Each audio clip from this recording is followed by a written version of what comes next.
In this video, I'm looking at the game between Andrey Esipenko and Fabiano Caruana from the final round of the 2026 Candidates Tournament. And this is a cracking game. Stick around for it.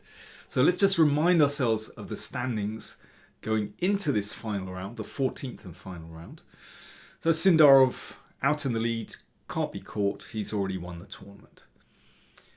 And then Giri in second place, 2 points behind. Caruana on 6.5 points, on 50%. And he was playing Esipenko, who's at the bottom of the tournament, on 4.5 points. So neither player really with anything to play for. However, they did go for it. So let's take a look at this game. And yeah, if you're interested in some nice Najdorf theory, it's a rather unusual line that Esipenko plays. And not so silly, actually. So stick around for that. Let's take a look at the game. E4 from Esipenko. Well, he has played more solidly in previous rounds with C4 and playing fianchetto. But clearly he just felt like going for it today, and he plays an open Sicilian. Now, we saw Esipenko playing against Giri's Najdorf way back in the 4th round, a long time ago. And there he played bishop g5, obviously, one of the sharpest variations against the Najdorf. Today he did something a bit different. He played queen d3. Now, to my eyes, this is such an ugly move. You bring your queen out where it can possibly get hit by a knight coming to either c5 or e5. It blocks this king's bishop. So really, what is this move queen d3 about? Well, funnily enough, the computer actually thinks this is reasonable for white. So that's one thing, and that's probably why it's come to the attention of quite a few players. So it has been played quite a lot. In fact, Caruana has played it himself. I still don't like the move, but it is playable. So let's see the idea that Esipenko had in mind. So, there are lots of moves here. You can move your e-pawn 1 or 2 squares. You can play your knight out here or here. But instead, Caruana, after very little thought, just played g6. Which seems to me a very sensible decision to head into a kind of dragon where it's not clear that the queen is very well placed on d3. Esipenko thought for about 3 minutes before playing bishop g5. So he was obviously feeling his way through this. Bishop g7. And castles queenside. Now you don't have to go queenside in this variation. You could play, for example, with bishop e2, and then your queen could sit on e3, and you could castle kingside. I mean, there's less jeopardy playing like that. But in castling queenside, you really are up for a fight. I mean, it's very risky, considering that this bishop strikes across the board. I have a lot of respect for the dragon variation, having grown up in England, where in the 1970s that was the opening to play against 1e4, and I suffered against it a few times. I had a few victories, but yeah, that was just normal chess in England. So I have, as I said, I have a lot of respect for this bishop. Knight c6 played by Caruana. So it's pretty standard stuff. At least black's formation is pretty standard. At this point, I think Esipenko made a big error of judgment. It's clear that with the knight on c6 and bishop on g7, there are now threats against that knight on d4. So, you have to be careful here. And Esipenko put the knight back on b3. Now, whenever this happens in the Sicilian, if I'm playing black, then I'm really happy. because this knight is just out of play. I know it often goes to this square if it's pushed, but for the moment it's just not going anywhere. You know, these squares are covered. So immediately when Esipenko played like that, I thought black is absolutely fine. What you should do here is play queen e3. So this little shift of the queen actually gives white a playable position. I think in combination with the bishop on e2, it covers g4 and of course c4, so the queen is less likely to be hit. But also just backing up that bishop so that it can move to h6 to exchange off the powerful dragon bishop, then actually that makes sense. Excuse me, makes sense of white's position. And I think that's playable. It's interesting to see in the database. I mean, there are a few games that have reached this position, and most players have exchanged on c6 here. And that's the kind of easy move to make. You know, when you exchange, you sort of think, oh, it's a forcing move. Yeah, now it's my turn, I can do something. But it's so often a mistake to exchange on c6 in the Sicilian, and it's a very common mistake. I see this a lot in the Kalashnikov, for example. It's a bad move. Opens up the b file, the pawn on c6 covers the d5 square, and strategically that's favourable for black. And yeah, knight b3 I don't like either.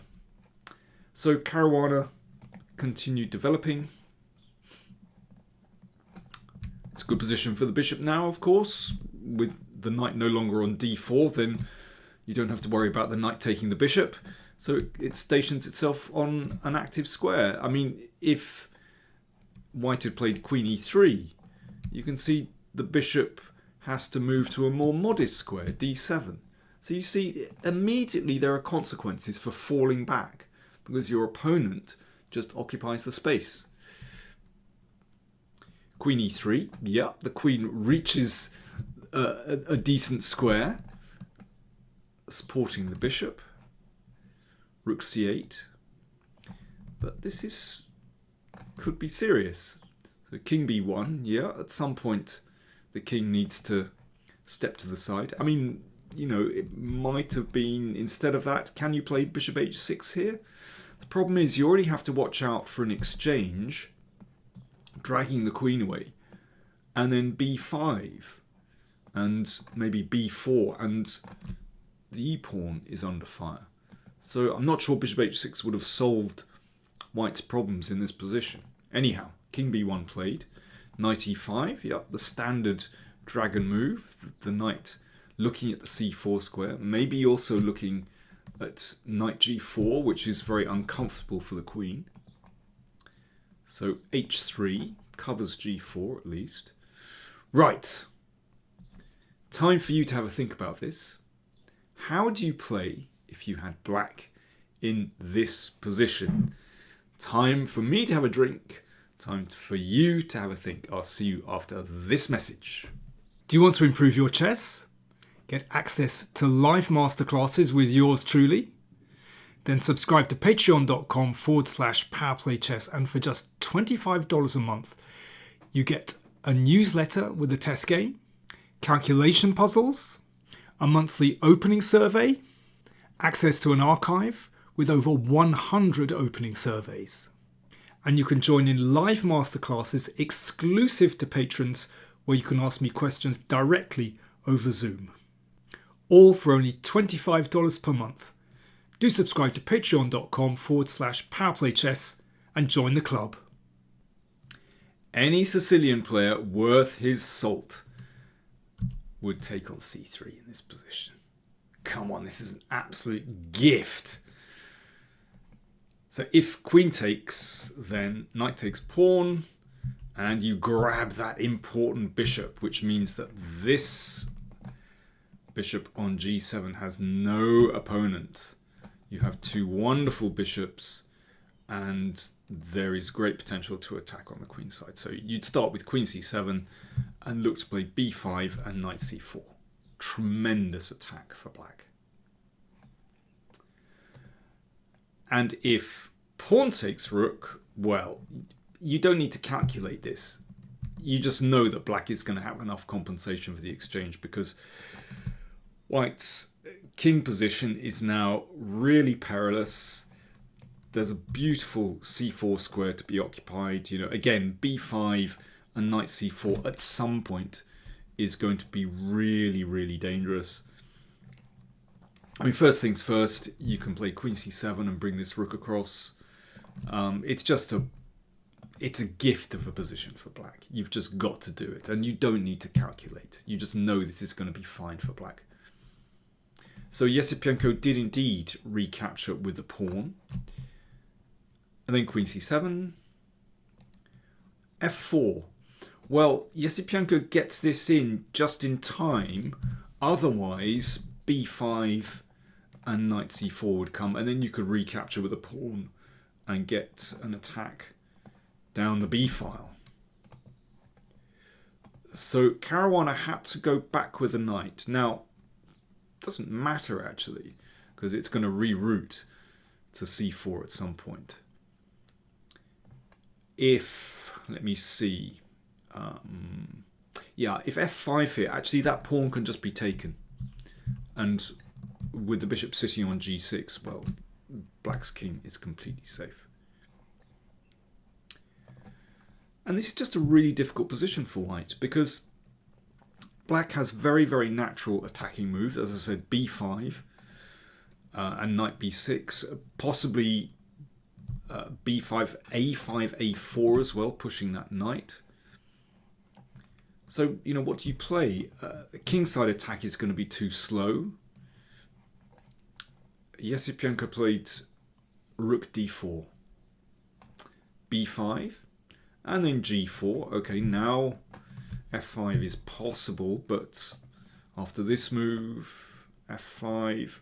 Well, in fact, Caruana put the bishop on c4, so it means after this exchange, which took place, then that knight can't be challenged, which is a bit of a headache for the king. And then there we go, a5. So the next pawn advances to push the knight out of the way. Bishop came back to c1. Knight d7. So this knight is hopping around. Well, first of all, this bishop attacks the rook. I'm not sure we really want to take it. Thing is about that bishop, it's not just a fantastic attacking piece, but actually it helps to defend the king. Because if white ever gets in h4, h5 and attacks on the h-file, in fact, well, the rook just needs to move out of the way, and then the king can step to f8, and the king is completely safe with that bishop on g7. Again, a typical dragon motif. And Esipenko did go for h4. Rook c8, and yeah, absolutely, this should not be taken, because that'll straighten out the pawns and weaken the king. Rook c8. Exchange on g6 and then h5. Okay, now it's black's turn. a4. Exchange on g6 and e5. Well, yeah, I mean, it's not exactly clear what this one achieves, but it is a lost position. It's a horrible position.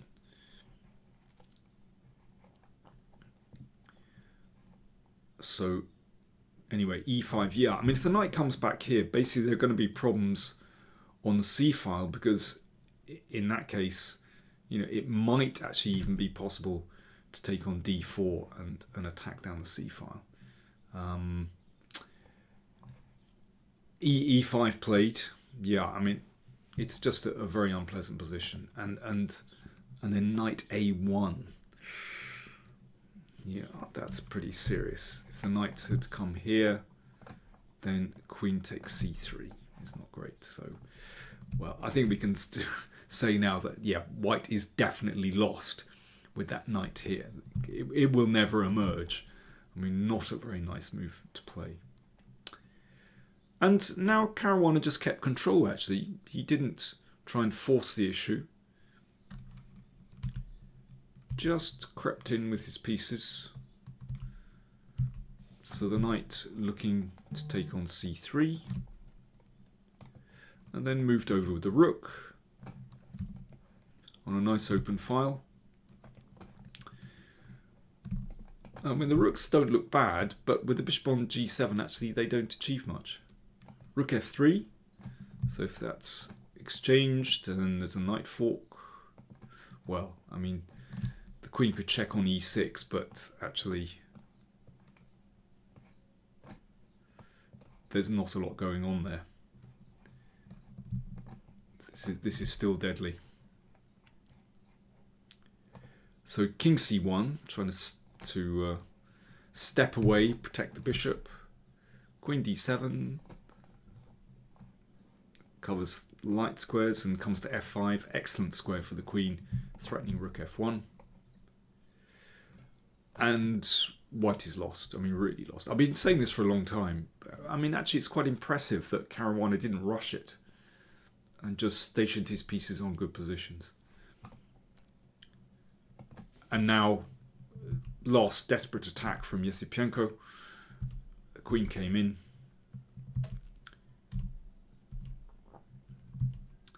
But in fact, the king is perfectly safe in the middle, surrounded by these pieces. And white's pieces are just the wrong side. And in this position, after knight b6, Esipenko resigned. Let's see exactly why Esipenko resigned. So you can see the knight on b6 attacks the queen. It also threatens knight c4 check. And there's rook e2 check, but actually the king just steps out of danger with king f5. King is perfectly safe there. And now there simply isn't a sensible check, so the queen attacked. When it moves, then knight c4, and then you have to give up the queen, and that's game over. So a convincing victory for Caruana after this exchange sacrifice, which is pretty standard. However, the variation is not that bad for white if you're careful here, and already I think this is an important position, and knight b3 was a really bad move. But if you go queen e3, straightening out the pieces, in fact, that's playable for white. Okay, let's look at the final standings. So out ahead, we have Javier Sindarov on 10 points out of 13. I mean, it's really a fantastic result.